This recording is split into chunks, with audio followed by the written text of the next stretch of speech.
Welcome to Drawing Day. My name is Seema Rao, Deputy Director and Chief Experience Officer at the Akron Art Museum.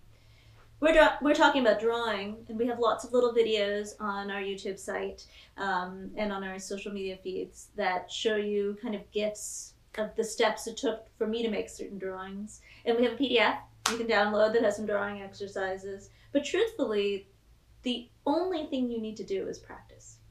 If you drew the same thing every day, you would get very good at this. And if you don't believe me, I would say to you right now, write your name on a piece of paper. And if you write your name on that piece of paper, I bet you don't even need to think about it. And I bet everybody who looks at it can read that and say, hey, I know what that says. Writing is a form of drawing. It's a way that we communicate.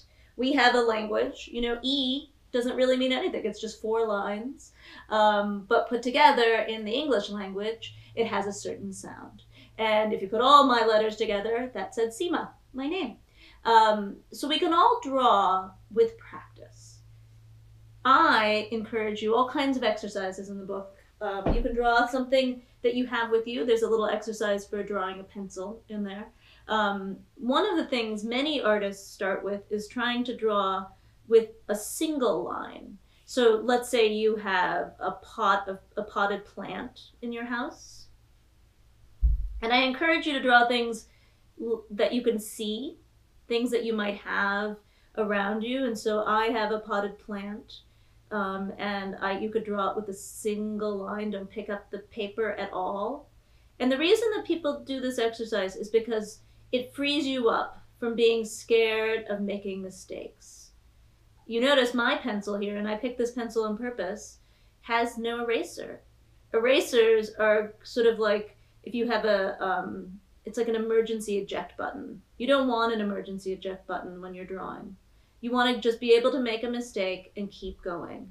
Because like any sport you might play or any other thing that needs practice, the more you do it, including the times when you fail and then you try again, make you better at it. So you can see here, I'm actually somebody who loves to draw, but my plant doesn't look so planty right now. It's because there's lots of lines that overlap. So here's my plant, you can see right here. And that's called a Contra Drawing. It's a single line drawing. So that's another exercise you have in the book. But the other thing you might do is draw things that are from your mind. And that's the thing that I think during this period of social isolation that will be the most interesting.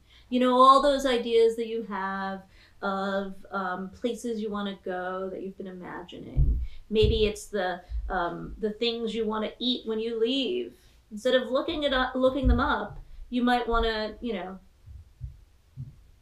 just draw them. Here's a drawing of something that I would like to eat, and I've been thinking about quite a lot. It doesn't really look like much, but it sure feels good to me.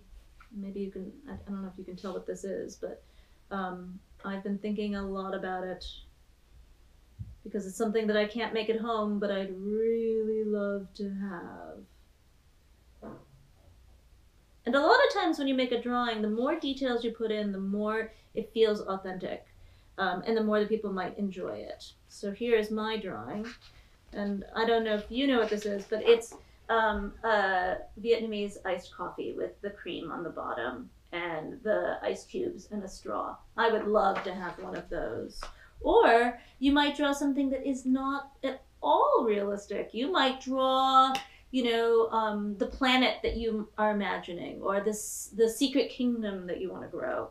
Try to find a way to use paper and pencils to tell a story without words. And if you do that every day, you will get very good at drawing.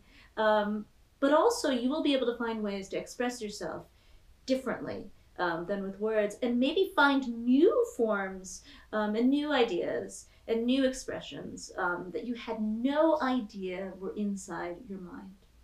Thank you very much. Have a good day.